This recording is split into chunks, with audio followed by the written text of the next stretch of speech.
Welcome to the Dr. Stacy Show, where we're talking about all things faith, love, and wellness as it relates to raising our kids. I'm your host, Dr. Stacy, and today I am super excited to have with us Diane Perez.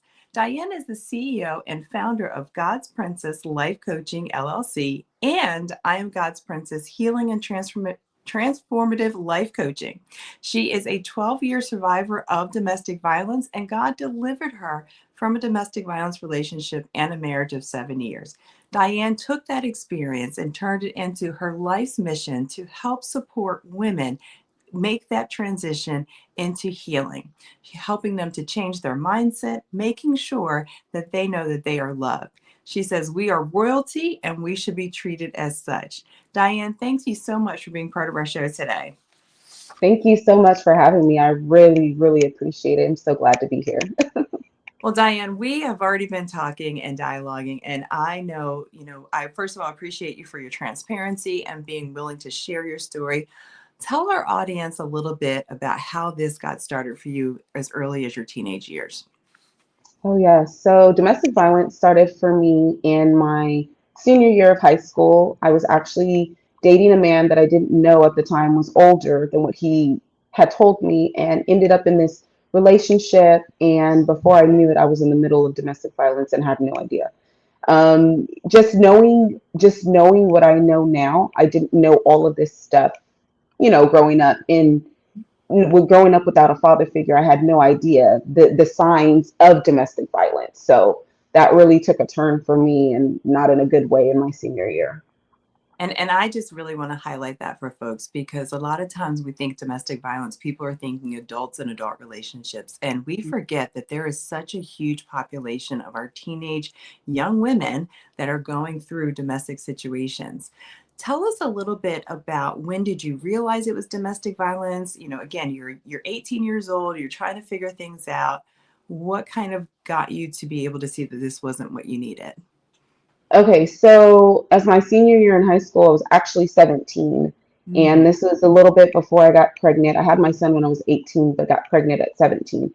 Little did I know that this man was not safe. He was not a safe place. He told me what I wanted to hear. At first, he was, love bombing. It was so, I'll do this for you. I'll do this for you. And then things started to take, a turn for the worse, mainly when he started drinking. So we would go to like events and stuff. And I remember, one time going to an event, and he started to say stuff like, "You're not supposed to be sitting over there. You need to be sitting by me."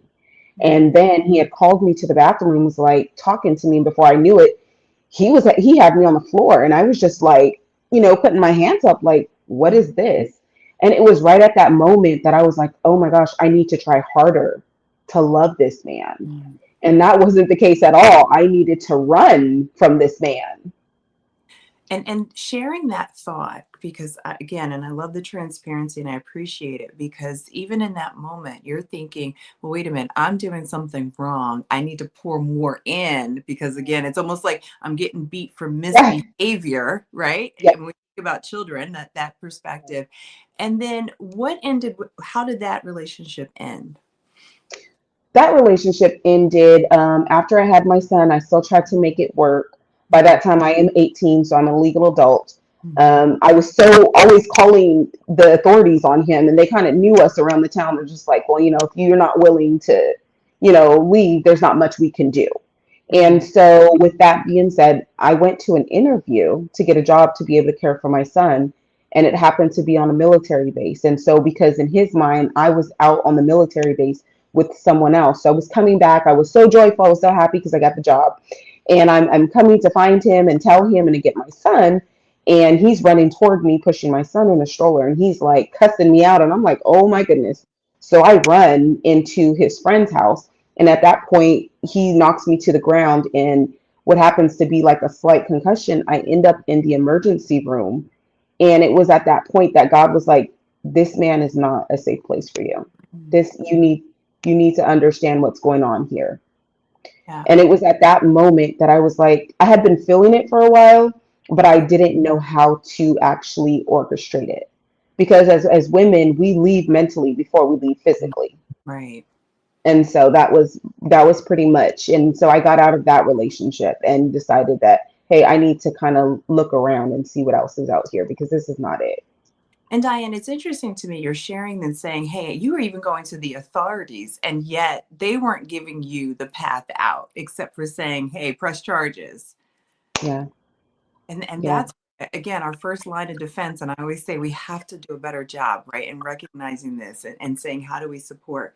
And so you left this relationship, and then you went into another actual marriage that ended with domestic violence as well. Talk us a little bit about that journey. So yeah, so I got out, dated around for a little while. I'd say about 9 months, and in between that time, I was just, how do I do this? Like, I don't know how to do this. I have a child. I'm trying to work. I don't want to be by myself. I want to be in a relationship, but I don't even know where to start. And so I'm just having fun, going out with my girls, just doing whatever it is that teenagers should be doing, having fun, just, there's good ways to have fun. And so we were, going out and just being girls. And at this point, it was so funny because I was taking my son with me because my mom told me if you have a child, it's your responsibility to take care of him. So he was going with me. So my son became like the baby mascot wherever we went. We would go to pool parties and they had him just swimming, and it was so funny. And I tell him about the story all the time. And so when we're doing that, I fast forward to me maybe a little bit after my 19th birthday. I meet this man on the military base. He's in the military. We talk, we, start getting to know each other. After 3 months, he proposes and then we get married 4 days after my son's birthday. And so I'm married to him. That's when the abuse starts. I had no idea this is how he was. But at the same time, I didn't recognize the signs. I didn't recognize the aggression. I didn't recognize the highs and the lows. One minute he's high and happy, and the next minute it's like, okay, I don't want anything to do with you. Just leave me alone. And so it was really all of these things that I didn't recognize. And so I jumped right into this marriage because when I love hard, I love hard. Like, I want my person to know, like, hey, this is me. This is who you married. And so with that being said, I tried, and it was even to the point where he told, one of the therapists that we went to go see, because I was like, we got to get some help because this doesn't make any sense. And so because of something that happened on the military base when we lived there, they asked us to go to, therapy. And it wasn't like he willingly went, but he knew he had to go. And so he told the therapist, he was like, she doesn't love me. She doesn't tell me that she loves me all the time. And I looked at him and I was like, I tell you constantly that I love you. I show you. I do certain things. Like, I don't understand. And I know because of some of the things that he shared with the therapist looked at him and was like, you need help and you need to seek help. And he didn't like that answer. He didn't like the fact that, the therapist is telling him that you need help. You need to go seek the help. And so with that being said, it was really one of those things where he started to really flare up, and it was more like a tantrum. Like, you do what I tell you to do, and if you don't, then I'm going to act like a 5-year-old child. Because there are different signs, there are different ways of domestic violence. With my son's father, it was like, every time he would get drunk, he would come and find me, and I was his punching bag, and it was jealousy issues. It wasn't like that with my ex-husband. It was more of a, you do what I tell you to do. If not, I'm going to grab on you, smack you, throw you around, whatever I can do at the moment, because I don't like how you're addressing the situation at the moment. And you said something like seeing the signs, and I still just want to remind our audience, but you were 19 even in this marriage, right? Yes. To say 19 is still teenagers. Yes. And really understanding how important it is to educate our teenagers that are in relationships. And I know military folks still marry young, right? That's still the thing, even on military bases today, to say, but these are young people too that are getting into relationships, not recognizing the signs. How did you then navigate this situation as far as leaving? What was their support? How did you manage this one? Okay, so this one I was married for 7 years, but after 2 years, I did leave. I had two kids then. I had my son, and by that time, we had a daughter together. And I got on a bus, and I called. I did the This is what you don't do when you're getting ready to leave. You don't call the family members of the person you're trying to leave. And Mm. so I had called his mother called his father, and they showed up at the bus station. And he was like crying and saying, I want this to work. And I was like, no, I can't do this. I don't want to do this. And so I went home to California. And during that 3 months of being there, I realized like I don't want to do this. Like I'm leaving my home, my job, my car. I didn't have a car, so I was just like it was so different for me. And then it was to the point where he realized that, hey, okay, this is how I can get her. And he was like, well, I want to come to California and I want to fly you guys back. I will do whatever you want me to do. I will take counseling. I will do better. Because I'm not strong enough, I went back. Mm. And so during that time, I ended up having another daughter, but I wasn't there mentally. I didn't want to be there. After like 3 or 4 years, I was like, I don't want to be there because he didn't change. He never took the counseling that was necessary. He never wanted to do what I was suggesting that we do. Let's go to our church pastor and talk to him about it. Let's seek marriage counseling because maybe there's something that's within us that we're not recognizing that is a hindrance to us. There's a lot of trauma on his end. And when it comes to domestic violence, it's not the person. As believers, we know it's a spirit.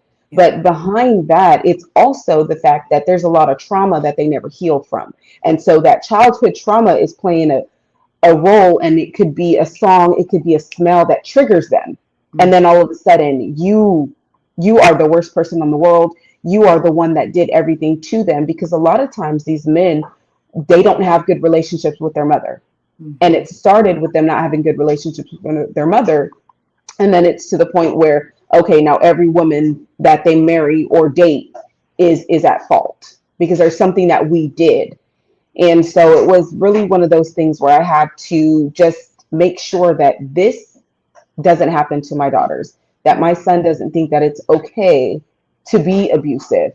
And so that is the reason that I left. And so after the last, I want to say, yeah, it was 7 years, I got the strength to leave. I got the courage to leave.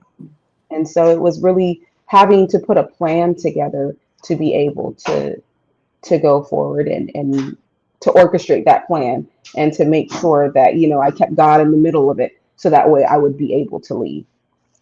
I love that. And that is one thing we were talking pre-show too, the support system, right? And God being part of that support system. Thank Absolutely. to give you strength. When you think about then the journey, okay, so you leave and you turn this into a life mission and really into what you call God's Princess life coaching, and then I am God's Princess healing and transformative life coaching. Talk to us a little bit about how do you now help other women through their journeys and through their transitions from being in domestic violence situations. Okay, so it is a two phase thing. So God's Princess Life Coaching LLC is the first phase of it. The second phase is I am God's Princess Healing and Transformative Life Coaching. And the reason that I split it into two is because the first part I just started, and I tell people the funny story all the time is that when I used to be on my jobs and men would talk crazy to me, I'd be like, you can't talk to me like that. I'm God's princess. Mm. And so one day God woke me up and was like, hey, this is what you're going to name your business. This is how you're going to do it. Just started like downloading all of this stuff. And I was like, oh my goodness, that's so amazing. And then, so I am God's princess, realizing it's a second part of the healing. So the first part is people that need to change their mindset to understand that this is not okay. These are the signs. You may be in the midst of it and you need to really get out. The second part is, okay, I'm out. Where do I go now? What are the resources? How can I help myself so I don't, go back to this relationship, but also future relationships? Because we tend to get out, just as my testimony is, get out of one and go right into another. And it's longer and more thorough and deeply. It's something that you don't realize you're doing until God sits you down and was like, you need to heal.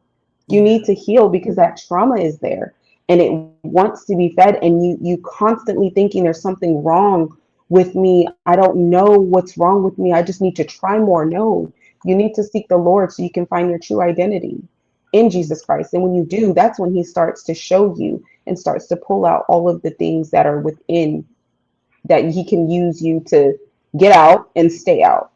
Mhm.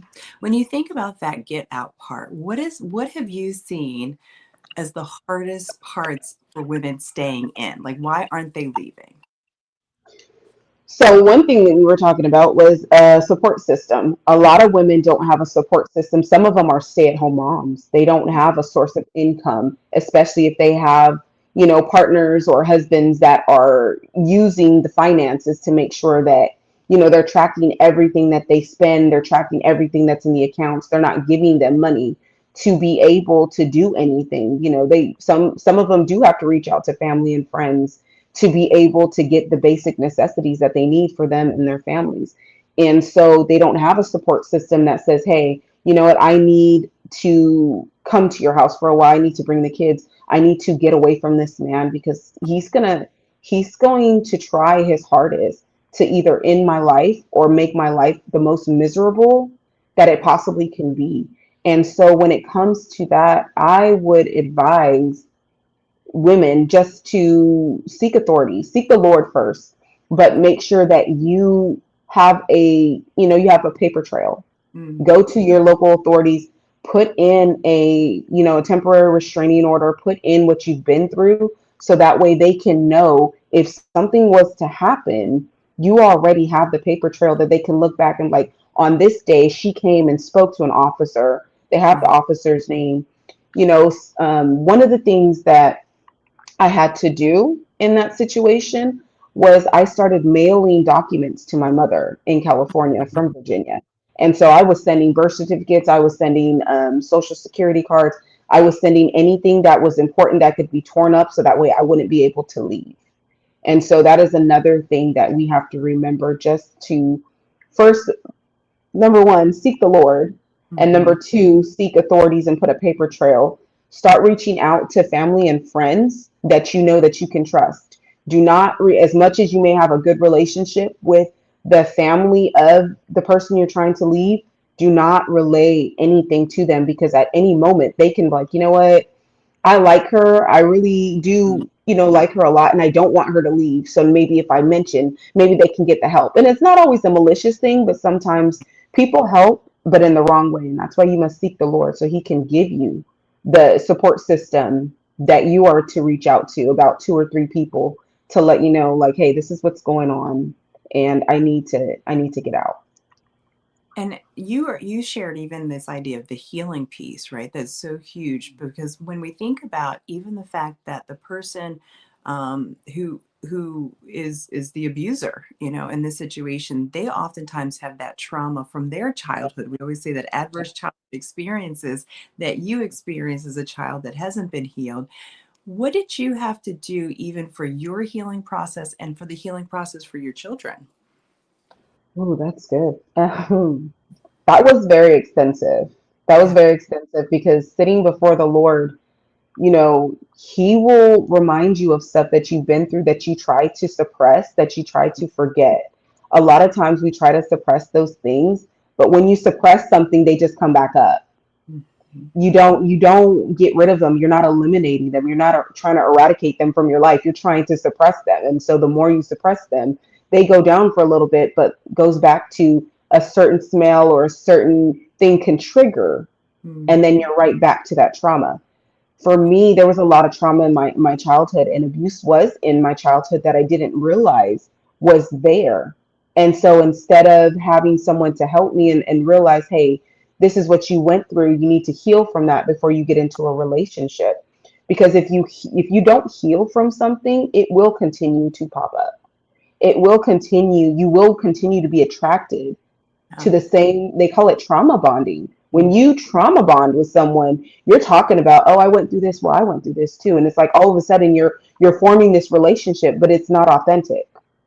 It's Mhm. not an authentic relationship. It's not genuine. The person is not, it's like you guys have this toxicity Mhm. that's in you guys have together, and that's it. But you don't have any genuine love.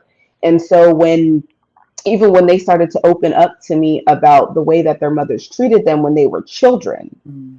that goes back to the whole not healing, but also with mine always trying to people please, always trying to make sure that, I overcompensate for what I don't do over there. Well, he says I can't do this over here. Well, maybe if I do more over here, or, he's putting his hands on me, so maybe it's my fault. I just need to be a better wife. I need to not say anything when he's mad. I need to not express. And that's how the enemy gets us to be silent. That he tries to suppress that and make us feel like we're not to speak up, but we are to speak up. We have a right to express how we feel. We have a right to talk about our feelings. We have a right to say, hey, what you're doing is hurting me. I don't like it. What you're doing, you need to stop, or this cannot continue. This relationship cannot continue, because I literally had to wake up one day and look in the mirror and like, I'm too pretty to be walking around with bruises all over myself. That's it. Mm. And Diane, you're hitting something for me as well, because even the fact that this is faith-based, I love, because one of the challenges I've heard when people go to church, they're even afraid to share because they're automatically said, well, what are you not doing right? What if Right, it's almost like we blame her for the abuse that she's right, experienced, and that's a church, as a church hurt happens also with our domestic violence situations, and people experiencing that because they don't get the support even from our community and faith base. And so I love that you're saying, first of all, God does not want us to be harmed in this way. He did create and design beautiful, beautiful women and design to say, hey, listen, no, you don't walk around with bruises, and this is not how you're to be treated, and that you are my princess. And so I do love that, even in that identity piece is so huge, to say how we are to be treated is tied to our identity. When you think about just that process of life coaching and creating a plan, talk to the woman that's hearing you, that might be listening, and how do you work with women specifically that are still in those relationships? I mean, because I would imagine the abusers are nearby or things are happening. How do you work with them to kind of get them from stage one to stage two? okay, so that's a good one. And something that you said is very, very important. God does not want us to be in abusive relationships and even abusive marriages. Thank you for clarifying that about, Mhm. how the sometimes the church is not, there for us. Mhm. But I also want to speak to someone that may still be in it. Yeah. You are more than enough. You Mm. are more than a conqueror, as the word of God says. You have to remember that God says that when people touch you, they touch the apple of his eye. Like he does not, I tell my son all the time, and men, God doesn't play about his daughters. That's He right. doesn't want you to think that this is normal, that this is okay, because you are beautiful. And the Mhm. enemy saw that. The enemy saw that you have a plan, that God has a plan and a purpose for you.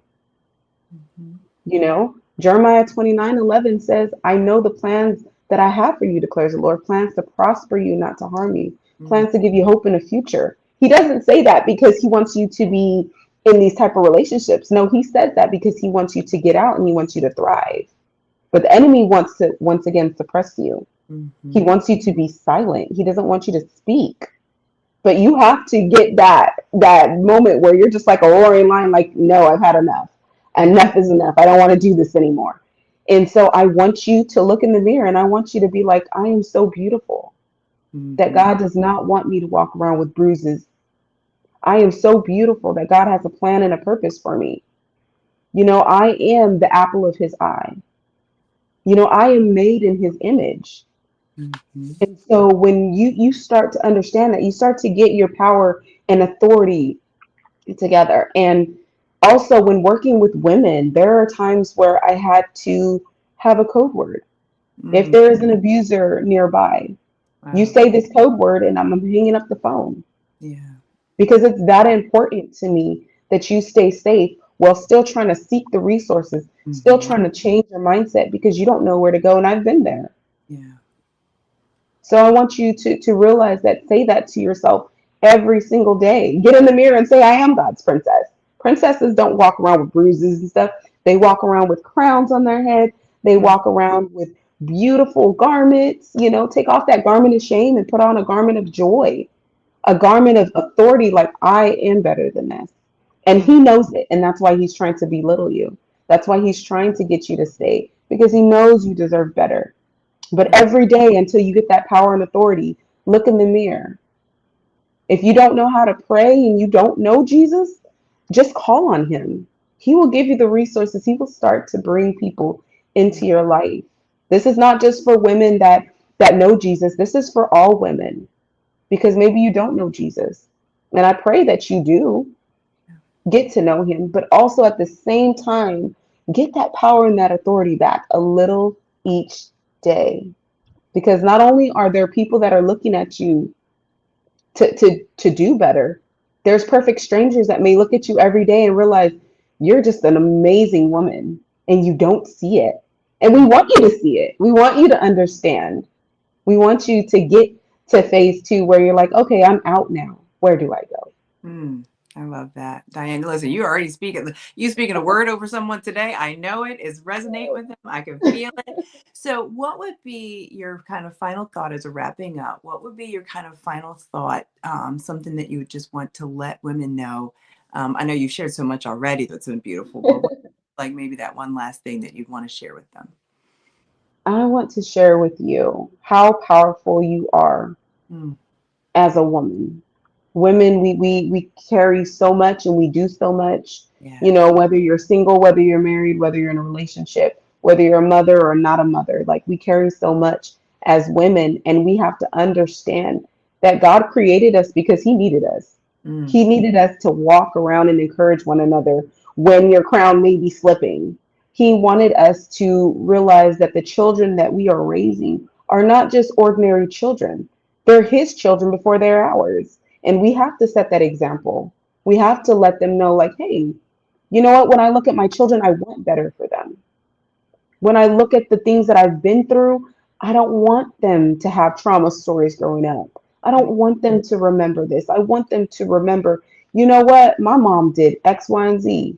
My mom was a go-getter. My mom left because she knew that we were that important to her. Yes. That she needed to get us to safety. I want you to understand that as women of God, how important calling on the name of Jesus Christ is, because it's in that moment that you realize that your identity is rooted in Christ. And when you have an identity rooted in Christ, you don't go for all of this nonsense that the enemy tries to throw, because we're batting those punches. Enemies punching, we're like, no, we're swerving, we're moving like, no, and it's really important that you understand that. And I want you to understand that I'm rooting for you. And if God can take a little teenager with a child and move her out of one situation, I get married. Don't consult God, for one. Always consult God. Don't consult God to get married, and he moves me safely out of another situation. I know he can do it for you. So get up every day, look in the mirror, and realize how important and loving and beautiful, and just be transparent about what you're going through, because transparency is key. It opens doors to those that may be looking to you to hear your story. So that's what I would leave you with. I love it, Diane. I love it. All right. So before we go, and I always tell my guests, you have to humor me with our Laffy Taffy moment, because as Proverbs 17:22 says, a joyful heart is good medicine. So how do we turn soup into gold? How do we turn soup into gold? Diane's thinking. A little harder. All right, ready? You add 24 carats. That is a good one. Oh my gosh. Listen, I tried to find something woman related, and I was like, we all like 24 carats. I love it. All right. So Diane, how do people find you? Again, all the work that you're doing, get life coaching, come and be a part of your programming. How do they find you? How can they get in touch with you? You can get in touch with me. I do have my socials. So it is Diane Perez for Facebook, and it is I Am God's Princess for TikTok. I do have an email. You can send me an email. It is ambiance, AMBIANCE godsjoy@aol.com. And you can send me an email if you need a prayer request or you have questions or you want to start your coaching program. That is a way to reach out to me to let me know, like, hey, let's connect. I So, love it. Thank you, Diane. So before we go, folks, our Love Our Babies Well send off. Today we've heard so much, and one of the things I really love and resonates in my heart when Diane said, enough is enough. And being able to get to that moment to realize that you are more than enough and that God has more in store for your life. And so if you're today listening and you're in a situation and this is resonating with you, we would say, pray, trust God, get out.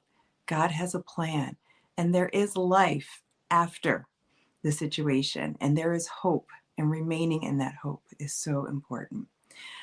Thank you so much today for tuning in to the Dr. Stacy Show. Until next time, keep the faith, love the babies, and pursue wellness.